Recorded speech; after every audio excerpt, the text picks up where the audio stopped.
De inmediato nos vamos y nos enlazamos a la señal de Cuba Visión. Recordemos que hoy a las 9 de la noche, ya en pocos minutos, el presidente de la República va a conceder una entrevista, esto en el marco de la CELAC.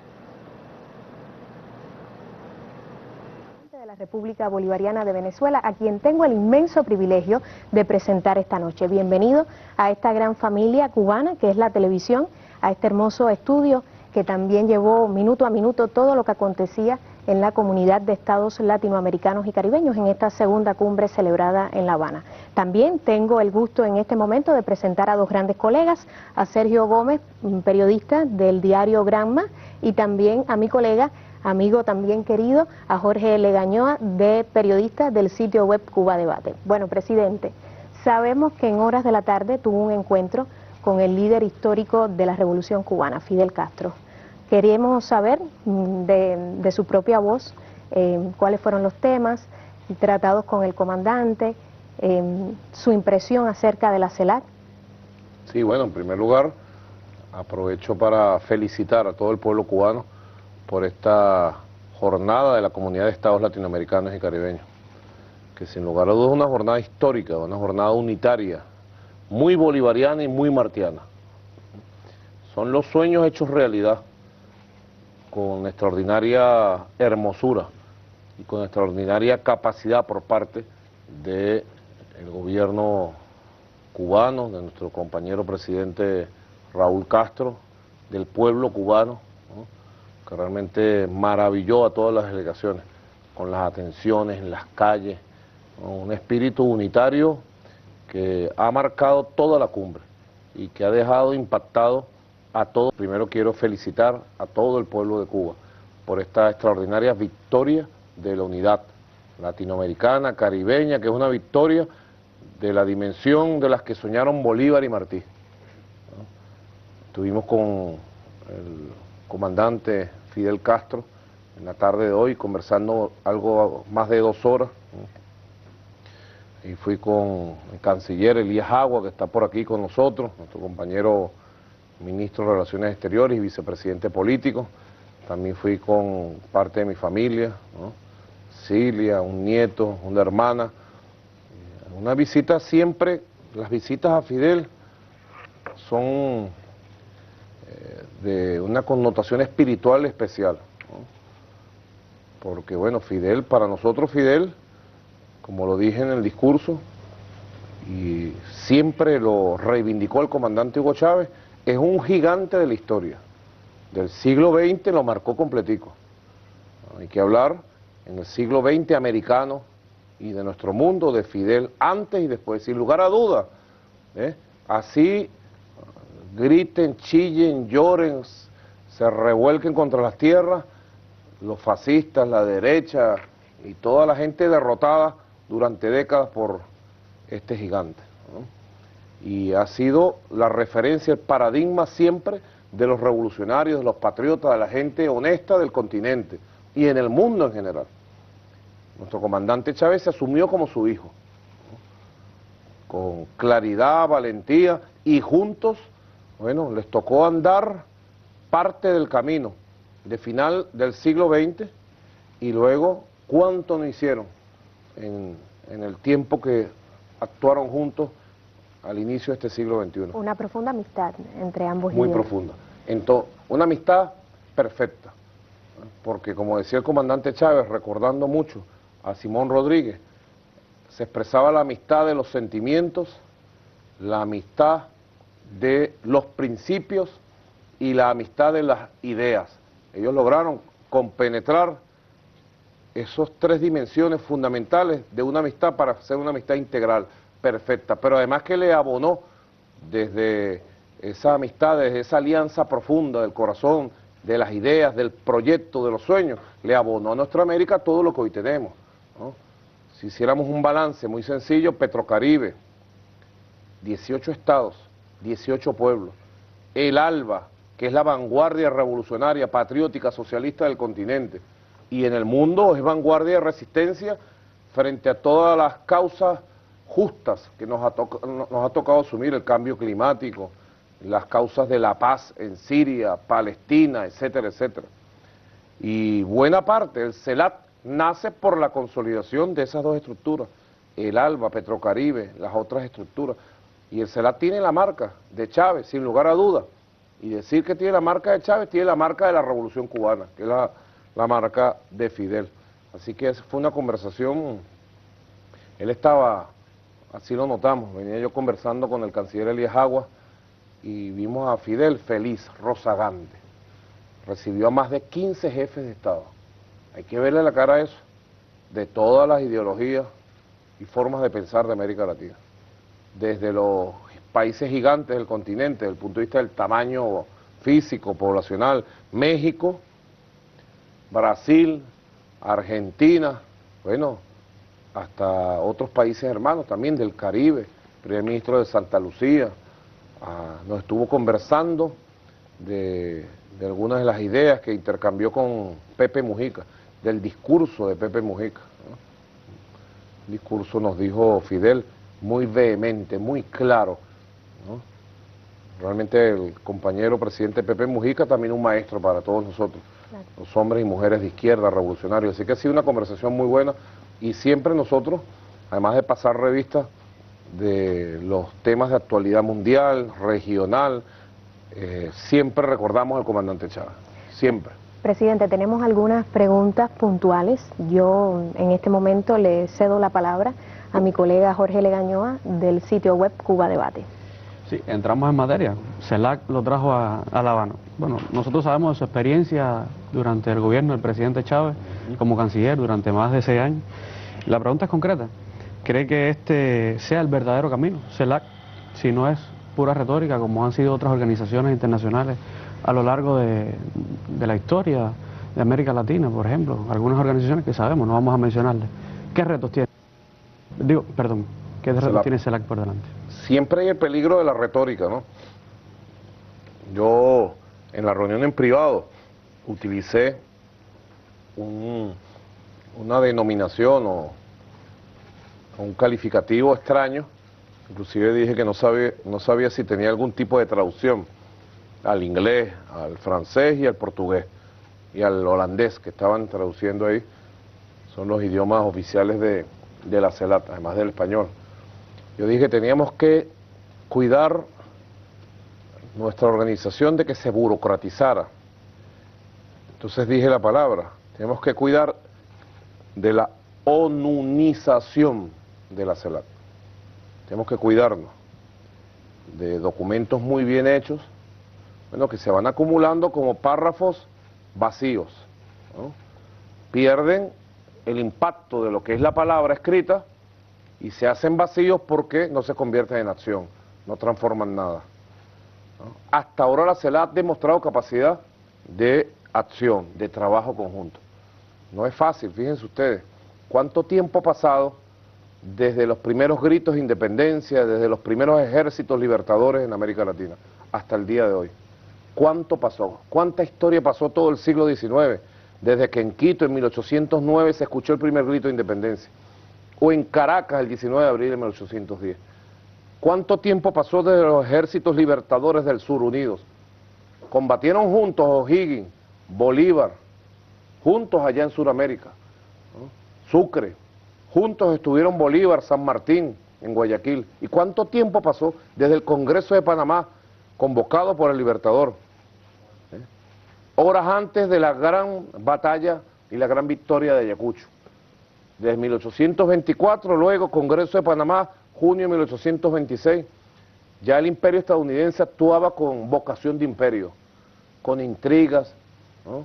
El imperio estadounidense entonces mandó enviados especiales a las capitales de las nacientes repúblicas, desde México hasta el sur, hasta la Patagonia, a intrigar contra Bolívar, a decir que Bolívar tenía complejos napoleónicos y que tenía un proyecto para declararse emperador de toda América, a intrigar, la intriga temprana del naciente imperio estadounidense, que hizo mella, y ya algunos de los líderes principales se prestaban para la intriga, como Santander desde Bogotá, comenzaba a entablar relaciones oscuras de negocios con el imperio naciente, que de las antiguas 13 colonias había surgido, allá en el norte. ¿Cuánto tiempo pasó desde 1826 que Bolívar constatara prácticamente el Bolívar victorioso de Junín y de América del Sur, que expulsó a las tropas, al ejército imperial español, llega a Panamá y empieza su decline, porque él comprueba en Panamá, en el Congreso de Panamá, bueno, la capacidad de daño de la intriga estadounidense contra el proyecto unitario. Y el proyecto unitario nace en Panamá, muerto, es un aborto, es un aborto.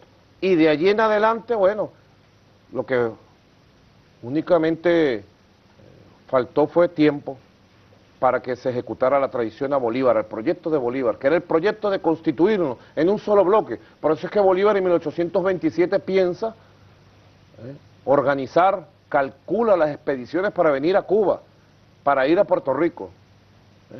Bolívar las calcula, piensa colocar a Páez al frente de la expedición a Puerto Rico, y a Sucre, a Cuba, hubiera llegado aquí a La Habana, Sucre, con sus tropas victoriosas de Ayacucho.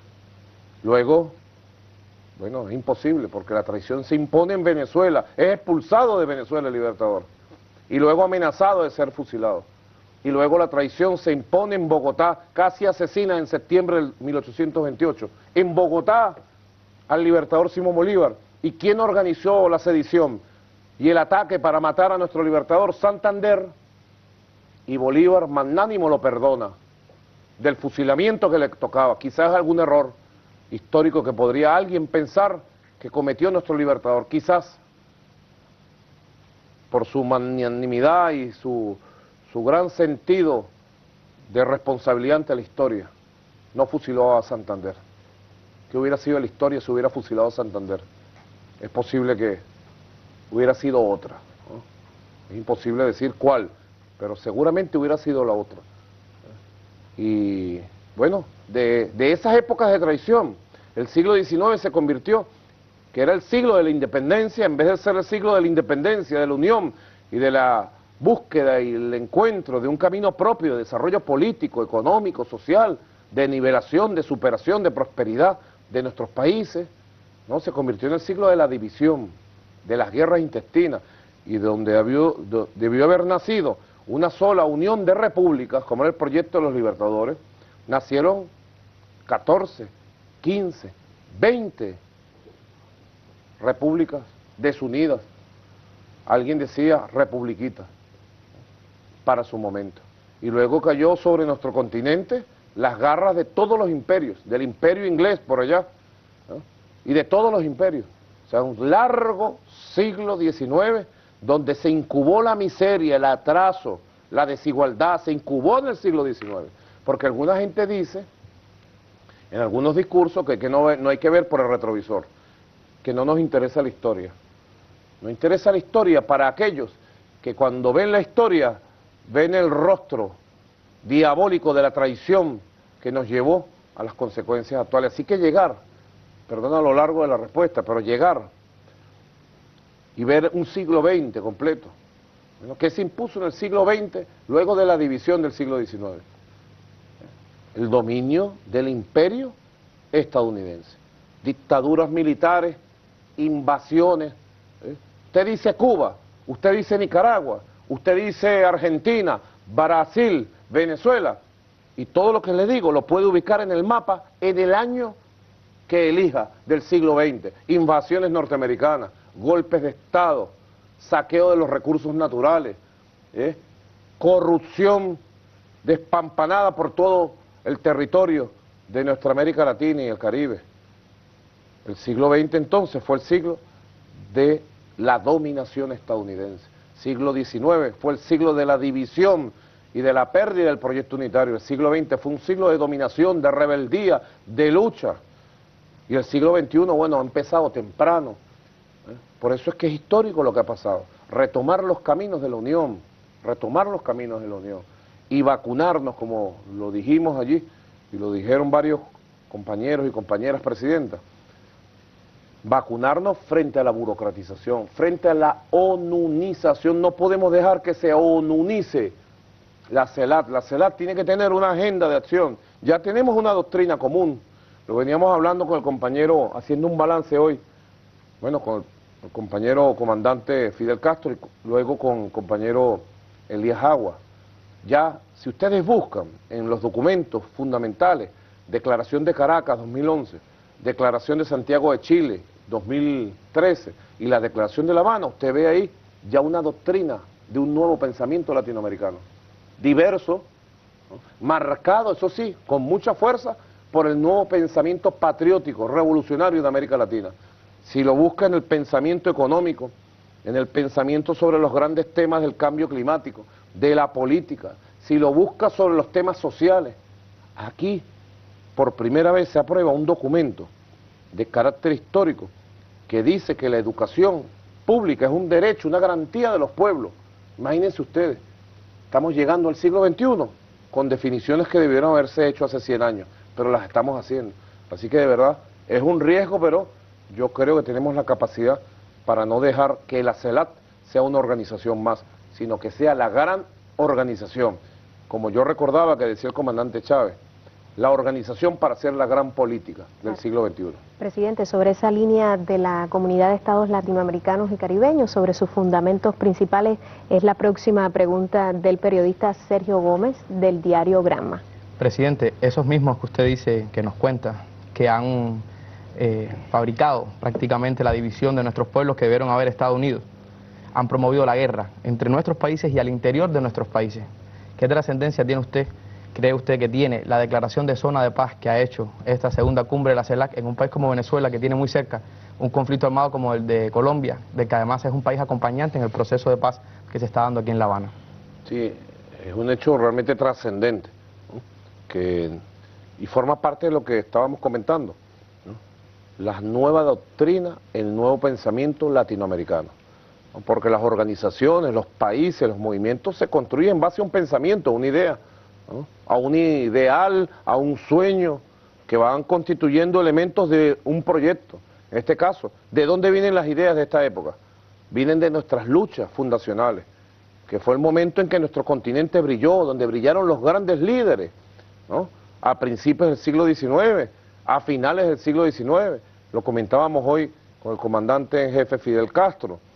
Martí brilló, porque Martí representó, bueno, la búsqueda incesante, casi angustiada y angustiosa de la libertad y la independencia de Cuba como protección de lo que quedaba de independencia en el resto de América. Lo dijo, como ustedes conocen muy bien, en su última carta, ¿no? Impedir, logrando la independencia de Cuba, que ese imperio cayera sobre el resto.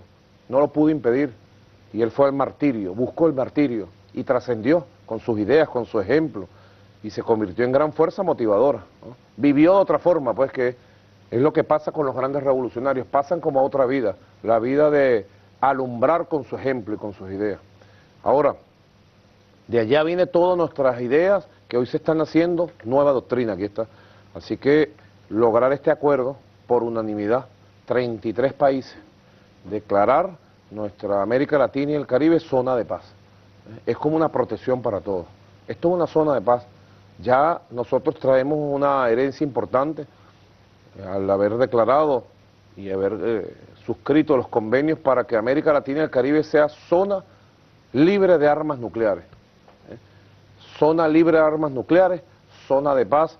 Lo decíamos ayer, quizás nos queda como el último conflicto armado de importancia en el continente, el conflicto colombiano.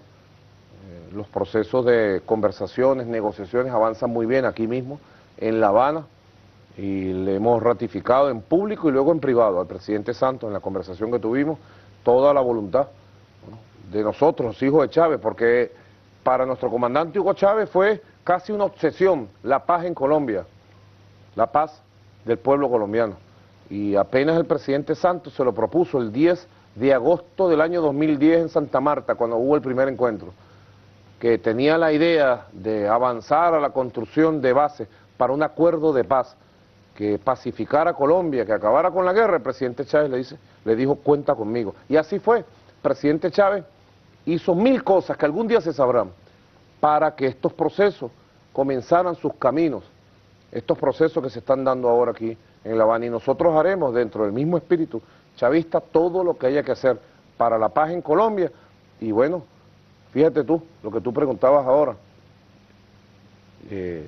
los esfuerzos que hay que hacer concertados para proteger a América Latina y el Caribe de conflictos armados, intra-América Latina o extraterritoriales, que se le ocurra a esta potencia estadounidense meterse con algún país de nuestra América, ¿no? Esta es la base de un nuevo derecho americano, de un nuevo derecho de paz, realmente.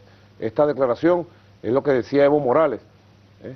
Quizás nosotros enseñamos a nuestros estudiantes como debe ser, de derecho, bueno, el derecho romano, el derecho griego, bueno, habrá que empezar a enseñar el nuevo derecho americano. Tenemos bastante doctrina, pero ahora comienza su aplicación verdadera, su aplicación en la realidad, como doctrina de aseguramiento de nuestro espacio vital como espacio de paz. Usted denunció recientemente, presidente, a través de su cuenta de Twitter, que justamente los grandes medios, ante la realización de esta segunda cumbre de la Comunidad de Estados Latinoamericanos y Caribeños, lo que han hecho es silenciar este acontecimiento para América Latina. Inclusive también la vocera del Departamento de Estado, Roberta Jacobson, ofrecía declaraciones y afirmaba que se sentía decepcionada por esta cumbre de la CELAC. ¿Cuáles son sus impresiones ante esta evidente provocación, no? Bueno, yo creo que la primera parte de tu pregunta, en buena parte, está relacionada con la segunda pregunta. Porque vamos a preguntarnos, ¿por qué los grandes medios de comunicación del mundo, vamos a decir Estados Unidos, Europa, tienen grandes medios que impactan el resto del mundo a través de las cableras, etcétera? Es la realidad televisiva y comunicacional del mundo que estamos viviendo. ¿Por qué esos grandes medios del norte del mundo y por qué los llamados grandes medios de comunicación de cada uno de nuestros países, televisoras, todas en manos de la burguesía, de una familia que se hace multimillonaria por ser dueño de una televisora y utiliza el espectro radioeléctrico que le pertenece a todo un país para negocios personales y para imponer ideologías, ideas, modas, para resaltar noticias, sobre todo las negativas, para desmoralizar a nuestros pueblos y tapar las noticias positivas del nuevo tiempo que estamos viviendo? Porque esos grandes medios, escritos, ¿no?, o televisivos o radiales, ignoraron olímpicamente la cumbre de la CELAC. Preguntemos, o sea, que se pregunte todo el que nos está escuchando, ¿por qué ellos lo ignoran? ¿Qué intereses los mueve a que lo ignoren? Es un hecho histórico que América Latina y el Caribe, después de 170 años divididos, hayan logrado unirse y se esté consolidando la nueva unión del continente como un poderoso bloque de pueblos y de repúblicas, de países. ¿Es o no es histórico? ¿Es o no es importante que estemos sentados en la diversidad, como dijo el presidente Raúl Castro, presidentes de la derecha, de la izquierda, del centro, presidentes obreros, indios, empresarios, ¿no?, guerrilleros, ¿no? ¿Es o no un hecho histórico para nuestra vida? Esa es la respuesta. Y si es un hecho histórico, ¿por qué lo tapan? ¿No? Bueno, lo tapan porque sencillamente los dueños de esos medios van imponiendo la matriz de que lo que sea bueno para los pueblos no existe. Nuestros pueblos no existen para esos medios, son invisibles, ¿no? Y detrás de eso hay toda una política que está expresada. Yo la tengo aquí, la declaración que decía que, aquí está, Agencia F, el titular es: CELAC traiciona el compromiso con democracia al abrazar el castrismo. Pero yo lo había visto en la Agencia FP, esta misma noticia, ¿no? Entonces después dice: el gobierno de Estados Unidos afirmó hoy que la segunda cumbre de la CELAC celebrada en La Habana traicionó el compromiso del continente americano con la democracia. Dice: estamos decepcionados de que la CELAC en su declaración final traicionó la dedicación a los principios democráticos a la que se ha comprometido la región al abrazar el sistema de partido único en Cuba. Realmente... Y sin embargo, este ha sido el cable que han amplificado los medios.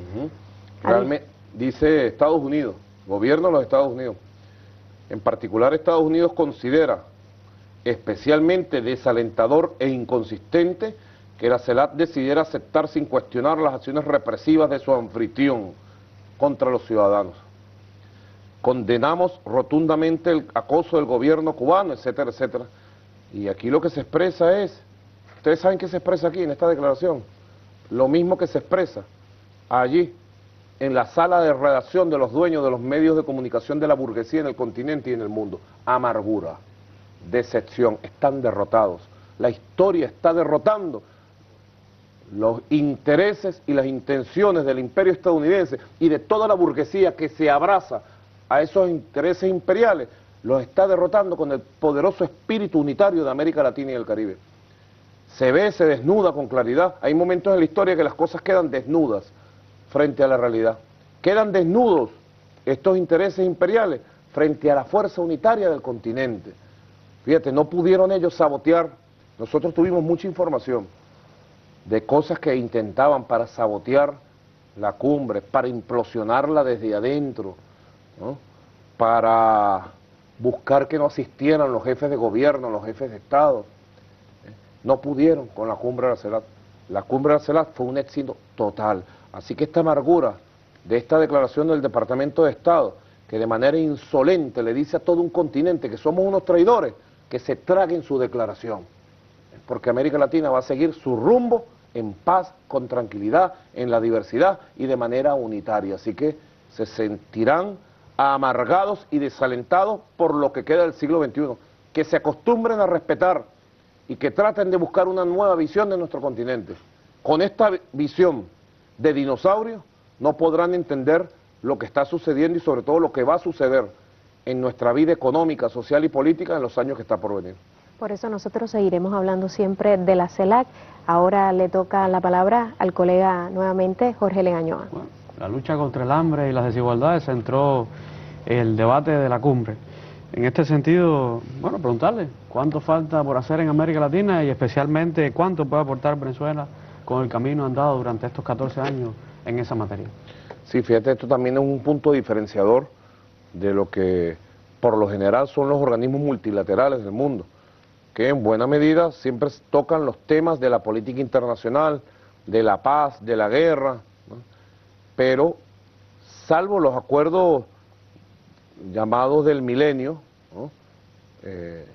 Es difícil encontrar que los gobiernos en el mundo se sienten a ponerse de acuerdo en políticas comunes para avanzar en lo social, en lo cultural, en la superación de la pobreza, en elevar la calidad y el impacto de la educación pública en sus países. Y precisamente aquí se ha dado un trabajo tremendo. A nosotros en Caracas se nos entregó la responsabilidad y hoy se nos ha ratificado de llevar adelante todo lo que es la declaración social de la CELAC. Y tuvimos varios eventos de ministros, se nos ha dado la tarea durante el año 2014 hacer, durante el mes de julio, octubre, hacer varios eventos para hacerle seguimiento a la declaración final, sobre todo al plan de acción que tiene que ver con las políticas sociales, ¿no? Y aquí está en la declaración central. Ratificamos nuestra voluntad de promover el crecimiento, progreso, inclusión social y desarrollo sostenible de nuestros estados.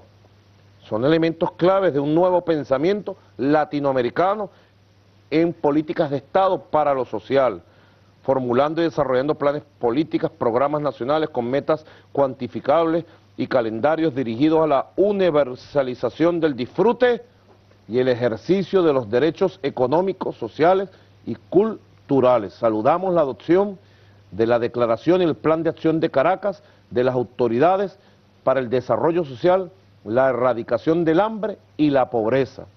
Fíjate, otorgamos la más alta prioridad de fortalecer la seguridad alimentaria y nutricional, la alfabetización y posalfabetización, la educación general pública gratuita, la educación técnica y profesional y superior, la agricultura incluyendo la familiar y campesina. Y bueno, es un documento realmente extraordinario en materia social y ya nosotros hemos avanzado. Si venimos al campo y al espacio vital del ALBA, todos los países del ALBA, gracias al método Yo Sí Puedo, creado por ustedes aquí en Cuba, todos los países del ALBA somos territorios libres de alfabetismo, de analfabetismo. Todos los territorios del ALBA. No hay un solo país del ALBA. Tenemos que seguir en el proceso de formación, ¿no? Pero además tenemos procesos educativos avanzados, y la educación en los países del ALBA es un derecho de los pueblos, un derecho a la educación pública de calidad gratuita. Ya nosotros llevamos ese concepto y ha sido aprobado en la CELAC. Igual tenemos programas especiales para los compatriotas, personas con discapacidad, que tienen diversos nombres. En Venezuela se llama José Gregorio Hernández, en homenaje a un santo del pueblo venezolano, José Gregorio Hernández, que muy pronto, dicho sea de paso, creo que va a ser beatificado, por fin, José Gregorio Hernández, en el Vaticano. Ya ese es un tema nacional, muy venezolano. Tenemos programas como Barrio Adentro. Empezó en Venezuela, para decir América Latina, el programa Barrio Adentro. Ya fíjense ustedes por dónde va. Programas parecidos en toda América Latina. Así que el ALBA tiene, digamos, un patrimonio, una fortaleza, una experiencia comprobada para asumir estos programas alimentarios, educativos, de salud, de atención a las personas con discapacidad. Y creo que en esto vamos a avanzar, porque nos hemos propuesto que al final de esta década América Latina tiene que tener niveles superiores de igualdad social, de superación de la pobreza, y sus derechos vitales, fundamentales, América Latina y el Caribe los tiene que tener garantizados. Ese es el nuevo concepto del desarrollo integral que hemos adoptado en el CELAC. La próxima pregunta la formula entonces Sergio Gómez. Presidente, aquí se debatió bajo la idea de estar unidos, pero somos diversos. Y quizás con otras palabras, pero con el mismo concepto, dentro de su país usted ha defendido siempre esa política.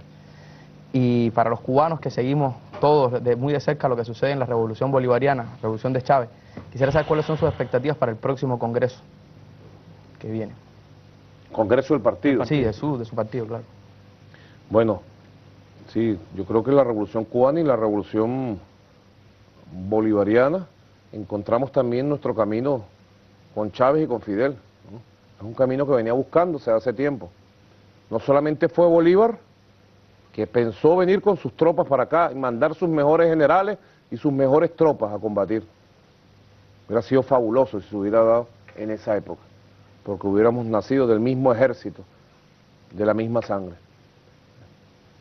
Después vino Martí, que fue el hombre que mejor interpretó. A veces, pocas veces, reconocemos, estudiamos y explicamos esto.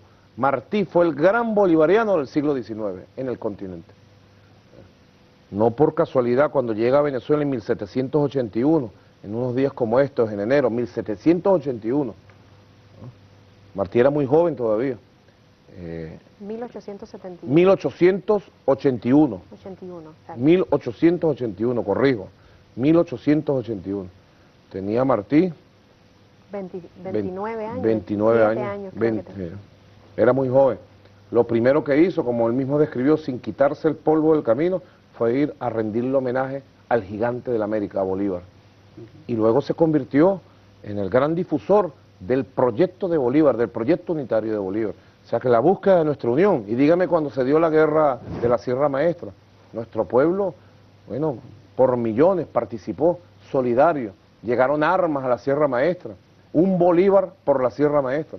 Así que la historia de la búsqueda de nuestros pueblos para construir su destino tiene raíces históricas muy fuertes, muy motivantes, y es el comandante Chávez y el comandante Fidel quienes realizan esa búsqueda, quienes la concretan en términos históricos. Y efectivamente lo que tú dices, no solamente ustedes están muy pendientes en Cuba de la revolución bolivariana de Chávez, sino nosotros estamos siempre muy pendientes del pueblo cubano, de la revolución cubana, y nosotros estamos viviendo este año 2014, como tú lo has dicho, hemos hecho una convocatoria al Congreso, es el primer Congreso ordinario del Partido Socialista Unido de Venezuela, ¿no? Hemos conformado una comisión nacional que tiene 3 subcomisiones, una subcomisión ideológica, programática, bueno, que va a hacer una revisión global y una actualización de todas nuestras definiciones ideológicas, políticas, del socialismo del siglo XXI, de nuestro modelo económico, ¿no?, del modelo político, de la construcción de las bases espirituales, ideológicas, morales y éticas del nuevo socialismo, de la transformación de la sociedad capitalista que nosotros tenemos, con características particulares por el rentismo petrolero, que lo cambió todo hace 100 años, ¿no? Esa es la primera subcomisión. La segunda subcomisión tiene que ver con lo organizativo, que es construir un partido adaptado a la Venezuela de este tiempo, ¿no?, y revisar todo el modelo organizativo que ha sido muy exitoso para lo electoral. Hay que ver lo que es ganar elecciones con métodos electorales como tenemos nosotros, complejos, con medios de comunicación de la burguesía, con campañas y guerras psicológicas diarias, tratando de desmoralizar a los pueblos, ¿no? El Partido Socialista Unido de Venezuela ha sido el garante de las dos grandes victorias que hemos obtenido, el 14 de abril pasado y el 8 de diciembre, que tuvimos una victoria fabulosa, con el 55% de los votos y bueno, con 75% de las alcaldías que se disputaron en esas elecciones. Y en tercer lugar, la tercera subcomisión la dirige el compañero Elías Agua, tiene que ver con la política mundial, la visión mundial, el desarrollo del socialismo en nuestra región, socialismo latinoamericano, caribeño, el desarrollo del socialismo en el mundo como idea, ¿no?, todo el siglo XXI, que nos toca batallar, a nosotros y a los que vengan después de nosotros. Así que vamos al Congreso del Partido Socialista, vamos a hacer un gran debate nacional, ya tenemos algunas fechas, el 20 de febrero para el lanzamiento del documento y el 5 de marzo, cuando se cumple el primer año de la partida física del comandante Chávez, vamos a iniciar las asambleas de debate en las comunidades y a convocar al pueblo, un gran debate nacional para definir con mucha claridad toda la política del Partido Socialista, de nuestros aliados del Gran Polo Patriótico, en función de lo que nos resta de esta década. Ya sin Chávez físicamente, pero siempre con Chávez en el corazón, con la idea y con el proyecto que construyó. Claro. Presidente, Bolívar y Martí, Fidel y Chávez, Cuba y Venezuela son grandes símbolos de la integración para América Latina y el Caribe. ¿Ha pensado la CELAC crear una cátedra, digamos, que rescate el pensamiento de los próceres independentistas y de estos líderes de la América más reciente? Si la ha pensado, como la CEPAL hoy en sus sesiones propuso crear un observatorio, ha pensado también la CELAC crear esa cátedra que pueda divulgar ese pensamiento bolivariano, martiano, fidelista y chavista. Bueno, hasta ahora ese tema no se ha planteado realmente, es una muy buena idea. Yo pienso que podemos tomarla y llevarla adelante, porque hay muchas cosas, precisamente yo propuse algo que se aprobó en términos generales, ¿no? Ahora hay que implementarlo. La CELAC tenemos algo llamado el cuarteto, que es un organismo de coordinación, está formado por quien ejerció la presidencia pro tempore, la presidencia de CELAC, en este caso es Cuba, quien asume la presidencia, en este caso Costa Rica, quien va a asumir la presidencia de la próxima Ecuador. Eso hace lo que era la troika antes, y eso se amplió y se incorporó de manera permanente a alguien del CARICOM, a alguno de los países que preside el CARICOM, y ahora tenemos un cuarteto, 4 países. Esos 4 países se tienen que reunir de manera permanente, los cancilleres, los ministros, comunicarse a los presidentes, y son los que conducen la CELAC. Yo propuse que el cuarteto, ¿no?, tuviera una agenda de consulta y de acción permanente a nivel presidencial. Una agenda, como se hace una agenda en cualquier dirección, pues. Tú participas de la dirección del Granma, ¿no? Bueno, y tiene una agenda de trabajo, una pauta, ¿verdad? Una pauta de decisiones, de trabajo que van a hacer los presidentes para echar a andar este proyecto tan importante, tan ambicioso, tan necesario. Necesitamos una agenda común y es nuestra responsabilidad, porque de pronto, si bien es cierto, cada presidente, cada primer ministro tiene su problemática nacional, su problemática, pero no podemos olvidar que los asuntos de la región son asuntos de tanta importancia como los propios asuntos nacionales, porque o la región consolida su unión y avanzamos juntos como una sola nave durante el siglo XXI frente a los bloques mundiales, o sencillamente nos irán tragando a uno por uno, y terminaremos todos en el mismo lodo de la división del siglo XIX. Sobre eso hay conciencia. Ahora, ¿cómo hacer el cómo? Porque si estamos de acuerdo en el qué, ¿cómo hacerlo? Nosotros propusimos, y bueno, la presidenta Cristina lo explicó muy bien en su discurso, el presidente Pepe, el presidente Raúl Castro, de los que me acuerdo en este momento, tener una agenda de decisiones, una agenda de acción, una pauta permanente de coordinación, permanente, sobre los temas, por ejemplo, el cambio climático. Tenemos ahora en septiembre una gran cumbre mundial del cambio climático. ¿Qué vamos a hacer? ¿Cuáles son las propuestas que vamos a motorizar? No podemos enterarnos un día antes cuando vayamos en el avión a la cumbre. Tiene que haber una coordinación de posiciones para tener capacidad de echar adelante temas vitales, justos además, y así por el estilo en los temas económicos, en los temas financieros, en los temas comerciales, en los temas sociales, de la salud, de la educación, de la alimentación de nuestro pueblo, de la cultura, que es un gran elemento de identificación, de identidad, más que identificación, de identidad de nuestra región. Y una idea como la que tú estás diciendo, me comprometo aquí a proponerla ante el cuarteto y bueno, seguramente darle la responsabilidad a algunos de nuestros países para que sea la sede de lo que pudiera ser una cátedra permanente de estudio del pensamiento de los libertadores y su poder tremendo de influencia sobre el futuro de nuestra organización. Creo que en este minuto hay también una pregunta relacionada con esos vínculos culturales, deportivos que también tiene Cuba y Venezuela, ¿no? Dos naciones hermanas. Jorge Legañoa. Sí, presidente, la habíamos dejado para una emboscada. Queremos hacerle, creo que anda por ahí una de esas bromas que gastaba el presidente Chávez. Ganó Magallanes, la serie venezolana de béisbol. Así y es. sabemos que usted es caraquista. Pero el próximo primero empieza la serie del Caribe de béisbol. Pasado mañana. Sí, exacto, pasado mañana. En Isla Margarita empezará y Cuba llevará un equipo, el equipo de Villa Clara, De Villa Clara. campeón el año pasado de la Liga Cubana de Béisbol. Bueno, ¿a quién le va a ir? ¿Va a ser magallanero o le va a ir a Villa Clara por Cuba? Bueno, en primer lugar hay que decir que estamos preparados para recibir al equipo de Cuba. Más de 50 años que no participaba Cuba en la Serie del Caribe, ¿no? Y hay una gran expectativa, una gran emoción. Van para la isla de Margarita, que es una isla heroica, el estado Nueva Esparta, ¿no? Que lleva su nombre por eso, por la heroicidad espartana de sus habitantes para expulsar. Fue el primer lugar donde se expulsó definitivamente a los españoles y no se les aceptó más. Se les expulsó, bueno, a piedra, a palo, a machete, con todo lo que tenía el pueblo. Fue la primera guerra de todo el pueblo que se vivió en el continente. Y la hicieron las mujeres, los niños, los hombres. Allá fue Bolívar en 1816.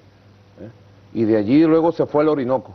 Y del Orinoco a Boyacá, Carabobo, Pichincha, Bomboná, Junín, a recorrer y a construir y a consolidar en tan breve tiempo un proyecto tan grande. Así que la isla Margarita está lista pues para pasado mañana recibir a Cuba. Yo felicité a los magallaneros por su triunfo. Bueno, ya es el equipo nuestro, Magallanes. Y ustedes saben que... El presidente Chávez estaría muy feliz de esa declaración suya. Bueno, yo le mandé una felicitación al presidente Chávez y a los magallaneros por Twitter, ¿no? Sí, vimos la imagen. Sí, y realmente, fíjense que la rivalidad es tremenda. Seguramente ustedes tienen alguna rivalidad, creo que entre Industriales y Santiago de Cuba. Bueno, la rivalidad entre Caracas y Magallanes allá tiene las mismas características de emoción, de pasión. Yo soy caraquista de toda la vida. Pero hasta en eso Chávez influyó en nosotros. Hasta en eso, ¿verdad? Claro. Chávez, bueno, era un apasionado del béisbol, bueno, todos los deportes del béisbol. Él estaba pendiente de los resultados de los juegos, estaba pendiente de la participación de nuestros peloteros en otras latitudes, en las grandes ligas, en Japón, donde estén nuestros peloteros, y bueno, nos dejó esa pasión renovada, pues a flor de piel. Así que los esperamos, serán bienvenidos, y bueno, a competir en el terreno y que gane el mejor. Bienvenido. Claro, con ese espíritu nosotros también decimos que Chávez estuvo en esta segunda cumbre de la CELAC y por eso le cedo la palabra a mi colega Sergio Gómez. Al Benjamín. Sí, presidente. Muchos mandatarios hablaron en esta cumbre de la solidaridad y yo creo que el ALBA, que usted ya la mencionó, y específicamente Venezuela y Cuba han dado ejemplos de lo que pueden lograr dos países utilizando los capitales que tienen cada cual, la fuerza que tiene cada cual para unirnos e ir hacia adelante. ¿Cómo piensan nuestros países continuar aumentando esa cooperación? Nosotros acabamos de firmar ahorita 56 proyectos más de cooperación en el campo de la salud, de la agricultura, de la economía, de la educación, del deporte. En Venezuela hay algo más de 35.000 cooperantes cubanos, entre médicos y médicas, personal deportivo, profesores, facilitadores deportivos, grupos de cultura, teatrales, de circo, bueno, y fíjate que la persecución contra Cuba, ustedes saben, quizá ustedes que son jóvenes no lo han vivido tan fuerte, ¿no? La persecución de los sectores de derecha y fascistas es brutal, es una obsesión, una locura, llega al nivel de la locura, ¿no? Allá hay muchos chistes sobre alguna gente que se la pasa, que le echa la culpa de todo lo que pasa a Cuba. Hay un chiste permanente por internet que reproducen algunos de los escritores y humoristas venezolanos, ¿no? Sobre gente que, bueno, tiene una obsesión contra Cuba, contra el pueblo cubano, contra su historia, contra Fidel, contra Raúl, una locura total. Yo no sé cómo se sentirán, no habrán prendido el televisor ese tipo de gente en estos 3 días, porque si no le da un síncope, ¿no? Cuando vieran a presidentes, primeros ministros de todo el continente abrazándose con Raúl, halagando a Fidel, a Cuba, a su revolución, deben estar de cama, ¿no? Toditos ellos y sobre todo ellas, ¿no? Son pequeños grupos que están llenos de mucho odio. Y ellos pretendieron, cuando llegaron los primeros compañeros cooperantes de Cuba, allá en el 2003, 2004, pretendieron una campaña muy a lo nazi, ¿no? No para perseguir a los judíos, sino para perseguir a los cubanos. Las mismas características del desprecio, del odio, del llamado a agredir, a matar, a acabarlos. Era brutal. ¿Y quién derrotó esa campaña?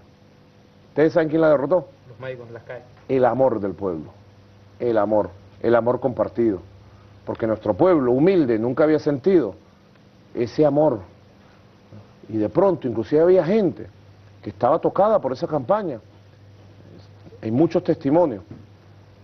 Y de pronto llegaba una médica, un médico cubano, que tiene tanta calidad, tanto amor, y bueno, cambiaba totalmente. Del cielo a la tierra era la diferencia que encontraba de la campaña psicológica con lo que encontraba con la realidad. Así que el amor entre nuestros pueblos lo ha podido todo, y así seguirá siendo. Y nosotros hemos venido afinando, lo que como decía el cantante Ali Primera, afinando la puntería en los temas vitales de la cooperación. Y tenemos, por lo menos en este momento acabamos de firmar 56 acuerdos, por el orden de los 1.259 millones de dólares solo para el año 2014. Son inversiones conjuntas del desarrollo. Se vienen fortaleciendo las inversiones petroleras, energéticas, petroquímicas, ¿no? Venezuela y Cuba, bueno, estamos construyendo una zona económica junto a Petrocaribe y el Alba, pero Venezuela y Cuba vamos adelante en la vanguardia. Por eso en la inauguración que hubo en Mariel, con esta extraordinaria obra, única realmente, tanto en calidad como en tiempo de construcción, como en eficiencia en la inversión, en divisa, esta extraordinaria obra que acaban de inaugurar en el Mariel, con capital brasilero, bueno, demostró la validez de apuntar ahora más allá, de ver más allá, ¿no? El Alba consolidado y avanzando, Petrocaribe consolidando y avanzando. Bueno, tenemos que ver más allá. Mercosur, Petrocaribe y el Alba, una gran zona de inversiones, de comercio, una gran zona financiera, que fortalezca nuevos mecanismos de financiamiento para el desarrollo. Y nosotros dos, juntos, Cuba y Venezuela, somos garantes de que ese camino se continúe andando y se vaya ampliando y consolidando, que es lo más importante. Una última pregunta ya para finalizar este, digo yo, juicioso y fundamentoso también encuentro que hemos tenido hoy, una entrevista profunda a través de diversos temas de la CELAC y también de la colaboración entre Cuba y Venezuela. La Habana fue la capital de la integración durante 2 días, 28 y 29 de enero, la capital de José Martí. En breves palabras, presidente, ¿cómo valora la trascendencia histórica de este evento que, como ya dijo también y algunos analistas han señalado, fue todo un éxito para América Latina y el Caribe? Bueno, aquí en La Habana se demostró lo acompañado que está Cuba por sus hermanos del continente, que somos hermanos verdaderos. Y Cuba ha demostrado su capacidad, su calidad de liderazgo internacional. No es la primera vez, ¿no? Cuba ha construido una política internacional de mucho prestigio en el mundo y que ha llevado la verdad de Cuba a todo el mundo. Y Cuba es admirada, apreciada, querida en el mundo entero. No por casualidad rompe récord todos los años en la votación contra el bloqueo. Esta ha sido una cumbre extraordinaria. Inclusive tendría que decir que la propia participación del secretario general de la Organización de Naciones Unidas, el señor Ban Ki-moon, sus opiniones en la plenaria, sus opiniones en las reuniones en privado. Yo tuve una reunión en privado con él, estaba maravillado, pues impresionado de lo que había encontrado. Se reunió con varios jefes de Estado y de Gobierno, escuchó opiniones, fue y habló con Fidel y quedó maravillado también de la conversación con Fidel, de la fortaleza, la claridad, la lucidez que vio en el comandante Fidel Castro. La propia presencia de él, inclusive la propia presencia de la OEA, pues, de la OEA ya, de Insulza, el secretario general de la OEA, que andaba por allí, entre los pasillos. Ban Ki-moon. Asombrado, sí. También. El secretario general Ban Ki-moon. Y bueno, de las resoluciones que se han tomado, que ya podemos decir,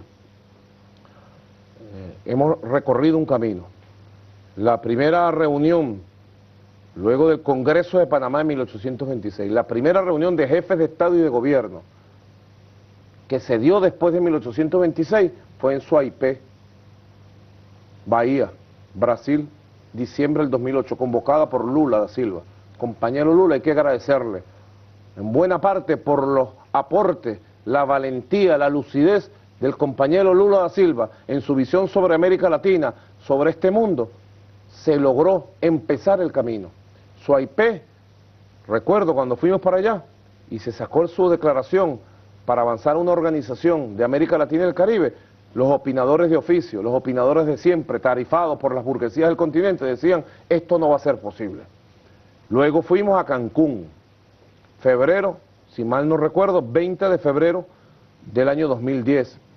Ahí estaba el presidente, partido de la derecha, presidente Calderón, Felipe Calderón, y de esa reunión se decidió por primera vez fundar la Comunidad de Estados Latinoamericanos y Caribeños.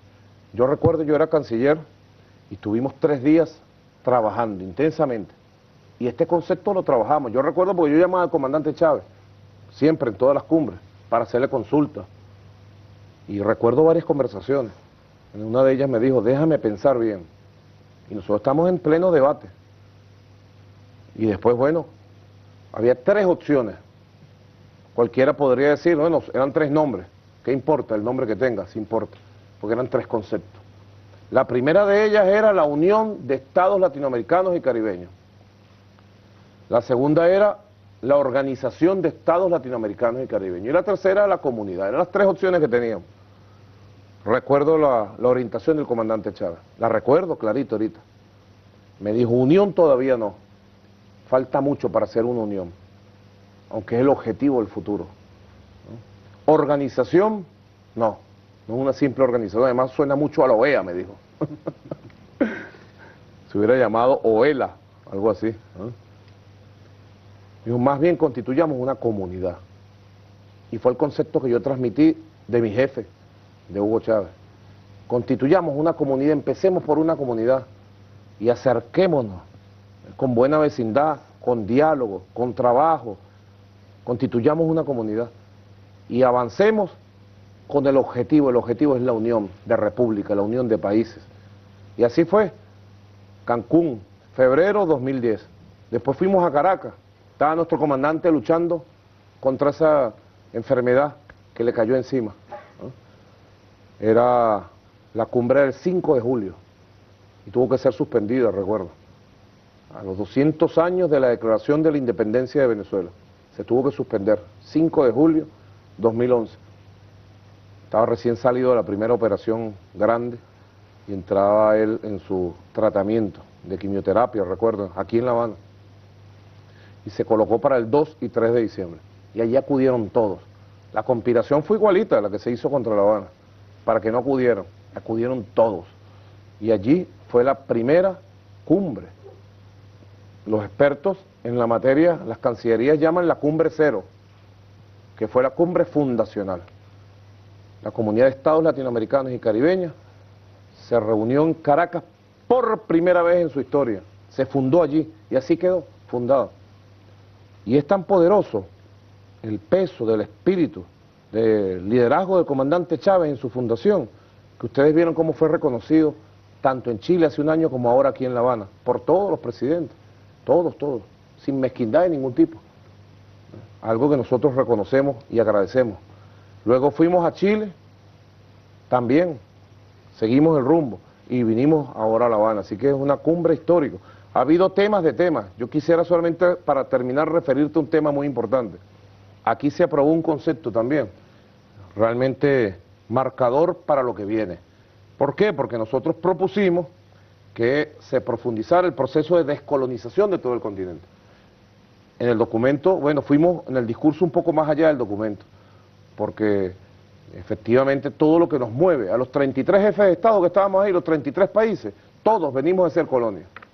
Unos fuimos colonias de España, otros fueron colonias de Inglaterra, Reino Unido, otros fueron colonias de Holanda, otros fueron colonias de Portugal, del Imperio Portugués. ¿No? Todos venimos de ser colonias. Estamos marcados por una historia de rebeldía, de lucha anticolonial. Así que la lucha anticolonial en nuestro continente tiene una experiencia y, digamos, un patrimonio tremendo. ¿No? Nosotros planteamos el tema de Puerto Rico, pero en la palabra, en el discurso, fuimos mucho más allá. Porque ¿cómo se puede entender el fenómeno de la ocupación del enclave militar aquí en Guantánamo? Lo dijimos allí. Mira que muchos hicieron así, como estás haciendo tú ahorita. Muchos afirmaron.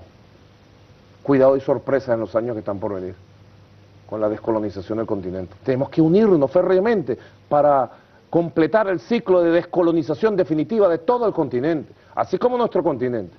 Es un continente libre de armas nucleares, así como hemos declarado un continente libre de guerras, de conflictos armados, un continente de paz, tiene que ser un continente libre de enclaves coloniales, antiguos y nuevos también. Ahí están las Malvinas, pues. Tenemos que hacer más porque se descolonice. ¿Cómo se puede entender que el Reino Unido diga que es dueño de unas islas que quedan al frente, ahí frente, en nuestra Suramérica, en el Atlántico suramericano, frente a Argentina, que son históricamente de Argentina? ¿Ah? ¿Hasta cuándo va a aguantar eso el Reino Unido y lo que queda de sus intereses imperiales en el mundo? O Puerto Rico. Aquí se aprobó.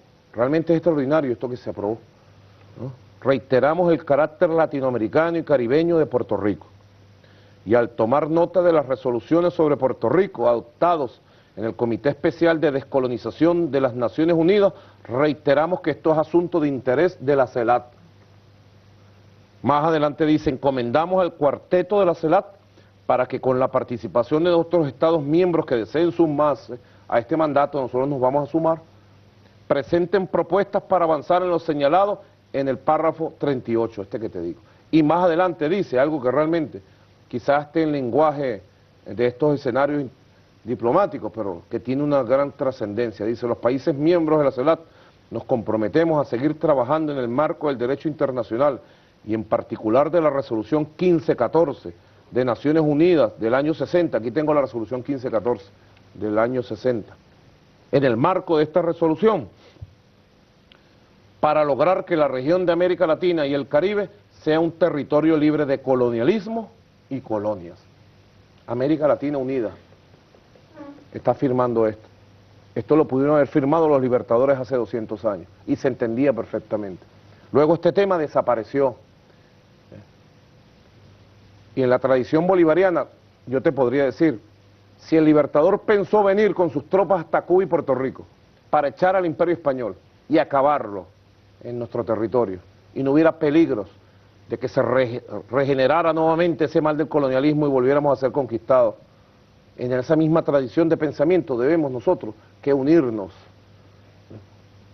Hasta el día que descolonicemos todo nuestro territorio caribeño y latinoamericano, hasta ese día habrá la amenaza de que se recompongan nuevas formas de dominación directa, de opresión colonial, como la que tiene el pueblo de Puerto Rico, como la que tienen nuestros hermanos de Puerto Rico. Por eso es que es muy positivo que este tema se haya adoptado ya como comunidad. Es cuestión de tiempo, es cuestión de que la historia nos dé la razón. Esto no es un tema de encuesta. Yo lo decía en la reunión en privado. Si Bolívar hubiera hecho una encuesta, San Martín hubiera hecho una encuesta, o José Gervasio Artigas, quién sabe el futuro de la independencia del continente. Este es un problema de dignidad, de justeza, de lucha. O somos o no somos. Nunca un pueblo nuestro, latinoamericano, caribeño, nunca jamás será recibido por una élite como la élite imperial de Estados Unidos, como un pueblo digno, como un pueblo respetable y respetado. Nunca, jamás, ninguno de nosotros, jamás. Siempre nos verán como pueblo a ser explotados, saqueados. Así que nosotros le decimos a Puerto Rico, con alegría hoy, a 24 horas de haber clausurado la histórica Cumbre de La Habana, bienvenidos a la CELAC, venga el pueblo de Puerto Rico, que su casa natural, su casa, su familia somos nosotros. La familia de los puertorriqueños y de las puertorriqueñas es Venezuela, es Cuba, es Argentina, es Honduras, es México. Somos nosotros, es América Latina y el Caribe, que los amamos, los apreciamos, somos lo mismo, somos iguales. Nos entendemos de la misma forma, nos miramos de la misma forma, cantamos de la misma forma, sentimos de la misma forma. Y ninguno de nosotros tiene ninguna vocación imperial para dominarnos o entredominarnos. Así que ha sido una tremenda noticia, entre tantas que contiene, bueno, tendrá que ser los cancilleres, me imagino, en los próximos días que le explican a nuestros pueblos la verdad de la CELAC. Rompamos los vetos, las censuras, los bloqueos informativos y vayamos llevando el mensaje de esta tremenda cumbre histórica. El camino de los libertadores se ha reafirmado y se ha consolidado en La Habana. Bueno, en este minuto agradecerle su presencia aquí, como le repetíamos al inicio, que para nosotros ha sido un gran privilegio tenerlo aquí compartiendo en este minuto y usted por su amabilidad en llegar a nuestros estudios de la televisión cubana. A usted reiterarle el saludo, las buenas noches, por supuesto. Usted ha tenido otras valoraciones de la segunda cumbre de la Comunidad de Estados Latinoamericanos y Caribeños con la presencia del presidente de la República Bolivariana de Venezuela, Nicolás Maduro. Muy buenas noches.